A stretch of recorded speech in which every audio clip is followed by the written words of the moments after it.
பேசும் கண்ணோடு பேசும் நேரம் என்று அதை போய் பேச வைக்காதே இங்கு நாணம் என்று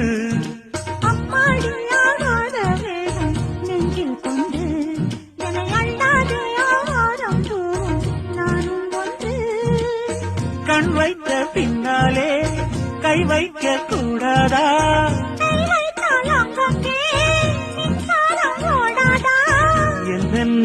நான் என்ன அவள் கொண்ட போது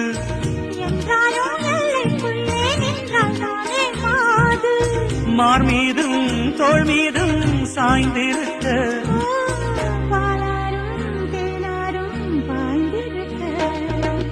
உன்னை வளர்த்து குயிலே நீ என்னை நினைத்து இசை பாடு.